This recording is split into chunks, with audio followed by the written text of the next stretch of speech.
I think our team has really picked it up on the defensive end because they've seen that that's what gives us success. And we looked right after we came back from Christmas, we said, we got to stop turning the ball over and we got to play hard consistently on defense. And so, proud of the way they've responded. I think the Old Dominion game gave them a lot of confidence in their defense. And so, from there on out, been very proud of what we've done on that end of the court.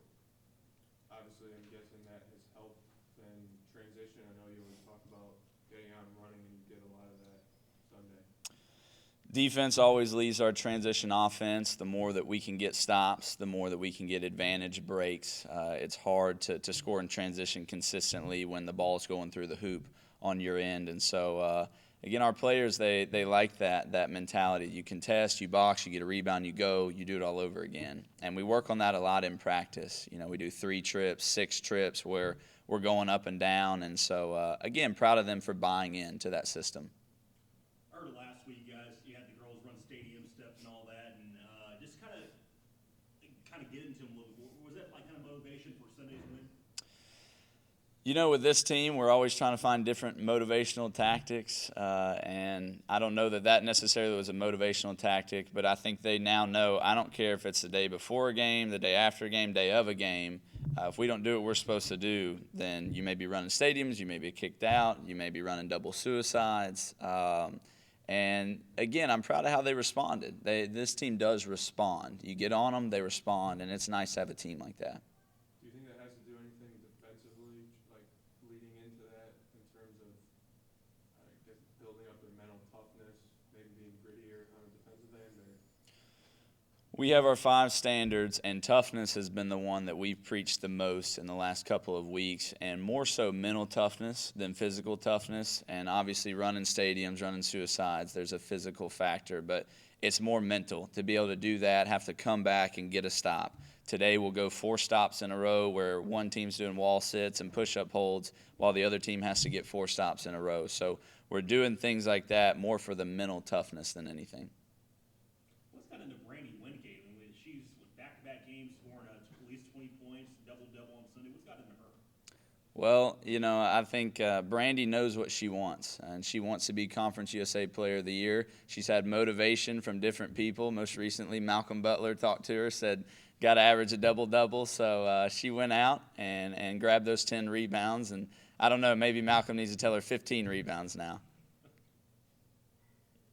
Individually, has anyone in particular defensively stood out when, like during this time when y'all have gotten better? Like anyone that you had maybe been getting on in practice that they've taken a step forward defensively that has helped collectively as a team? I think the one individual that helped us the most in the Southern Miss game was Sweets, Rihanna Cleaver. I mean, she was a monster on the defensive end. It was freshman on freshman, and she really took pride in her post defense. But as far as overall, I think defense, it's 5 people. It's got to be a team effort.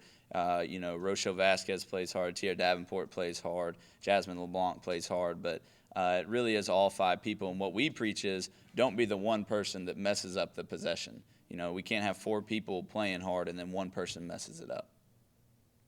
Do you think that at this point of the season, the players have figured out their roles? I know you substitute very freely. I know early in the year, probably a lot of new kids trying to figure out what their role is. Do you think at this point everybody has figured that out? I think our players are getting closer to knowing what their roles are. I don't think we're quite there yet. But again, you look at a Brandy Wingate being able to rebound and score for us.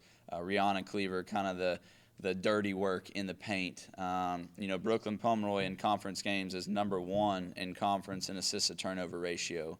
That's huge. And so different players being able to know their roles definitely helps. We're getting closer, but there's always room for improvement. Talk a little bit about the upcoming 2-game road trip. You're at UTSA Thursday, at El Paso on Saturday. We got swept on that road trip last year. This is going to be a very tough road trip for us. Obviously got swept last year, and so I think there's a little extra motivation for our returners to go in there and play hard. You know, at the end of the day, you got to bring a little something extra on the road, and so hopefully we're ready to do that. We've got today and tomorrow to prepare for 2 very good teams in UTSA and UTEP. Talk specifically about UTSA. UTSA is a team that will play a lot of zone, a lot of 2-3 zone, and so we're going to work on our zone offense. They'll throw a half-court trap and some man-to-man in there as well, and so we have to be ready for all of those aspects. And then offensively, a very good post player and their guards. You know, they'll spread you out, go 5 out at times, really try to dribble drive or go 4 out one and get it into their post. And so it's an offense they'll run over and over again. It's a continuity, backdoor roll and replace with handoffs and ball screens. So got to be ready for a lot of different things.